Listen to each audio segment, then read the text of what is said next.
जी कौन? जी मैं हूँ। आप कौन? रफीक ने कभी बताया नहीं कि उसकी बीवी इतनी खूबसूरत है। मैंने पूछा आपको। जी मैं चौधरी हूँ पिंड का। अच्छा तो ये है कि आपके मियाँ ने मुझसे पैसे लिए हुए थे, वो पैसे नहीं दिए उसने। दे देगा, इसमें परेशानी वाली कौन सी बात है। और आप डायरेक्ट अंदर आ गए हैं और मेरे कमरे का दरवाज़ा नॉक कर रहे हैं, तो बाहर मोहल्ले वाले क्या सोचेंगे? मैं शादीशुदा हूँ और घर में अकेली हूँ, कुछ अक्ल है आपको? तुम्हें पता है मैं पिंड का चौधरी हूँ और तो चौधरी होने का मकसद ये थोड़ी है कि किसी के घर में घुस कर दरवाजा खड़काने लग जाओ। और जो मोहल्ले वाले हैं ना वो मुझसे डरते हैं, आई समझ? मैं नहीं डरती। डरने लग जाओगी जब तुम्हें ये पता चलेगा इस घर के कागजात मेरे पास हैं, उसने गिरवी रखे हुए हैं, पैसे लिए हुए हैं। घर के कागजात तुम्हारे पास? और हाँ ये याद रखो, जिस दिन मैंने तुम्हें घर से उठा के बाहर फेंक दिया तुम्हारे समाज समेत, तो फिर तुम याद करोगी मुझे, फिर डरोगी तुम मुझसे। ठीक है, मुझे नहीं पता था। जैसे मेरे हस्बैंड आते हैं मैं बात करती हूँ। तुम बात करो या ना करो। और हाँ तुम्हें ये भी बताता चलूं, तुम्हारा घर वाला ना जुआ भी खेलता है। जुआ खेलता है? नहीं नहीं, वो ऐसा नहीं है। वो ऐसा ही है, उसने तुम्हें नहीं बताया, ठीक है ना?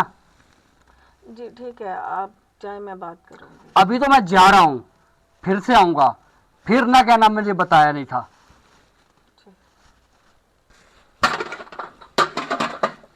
बेगम आ गए तुम? आ गया हूँ, पानी तो पिलाना जरा। पानी मैं पिलाती, पहले मेरी बात का जवाब दो ना जरा। क्या हो गया है? ये तुम जुआ कब से खेल रहे हो? हैं? जुआ खेलते हो, घर गिरवी रख ली है, क्या हो गया तुम्हें? इतना पैसा कहाँ करते हो?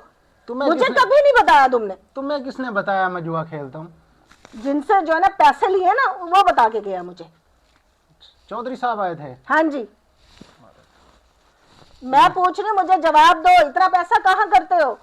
तो बस मुझसे गलती हो गई, मैं पहले खेलता रहा हूँ तो काफी पैसे मैं हार चुका हूँ जुए में। इसका मतलब है तुम वाकई जुआ खेलते हो? हाँ बेगम, मैं खेलता रहा हूँ लेकिन मैंने छोड़ दिया अब। तुम्हें जरा फिक्र नहीं है घर की? ये घर अगला ले लेगा, हम कहाँ जाएंगे? रोड पे बिठाओगे मुझे? नहीं, मैं पैसों का अरेंजमेंट कर रहा हूँ, बस 1-2 दिन में हो जाएंगे पैसे अरेंज, तो मैं वो चौधरी के वापस कर दूंगा। पैसे अरेंज करो और उसको उसके मुंह पे मारो।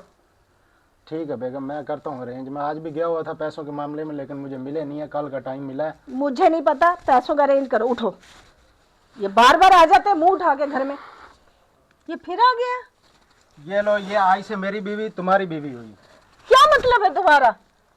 तुम इतने घटिया हो गए हो, एक गैर बंदा को अपनी बीवी सौंप रहे हो।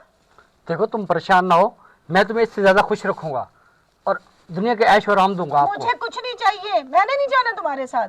क्यों क्यों लेके जा रही है मुझे? देखो ये साहब ना जुए में अपनी बीवी हार गया है, इसलिए वो हार गए आज तुम जुए में।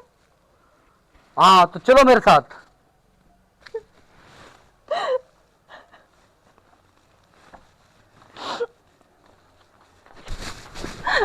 क्या हुआ, रो क्यों रही हो? देखो मैं तुम्हें अपने साथ नहीं लेके जा रहा। सच्ची? हाँ सच्ची, ये जो किया है ना मैंने तुम्हारे सब मियाँ को सबक देने के लिए किया है। देखो मैं तुम्हें कहीं नहीं लेके जाने वाला। सच्ची? जी आप इधर ही रहेंगी। ये सब मैंने आपके मियाँ को अक्ल देने के लिए काम किया है, सबक आ जाए उसको। सुन लिया? चुल्लू भर पानी में ना डूब मरो।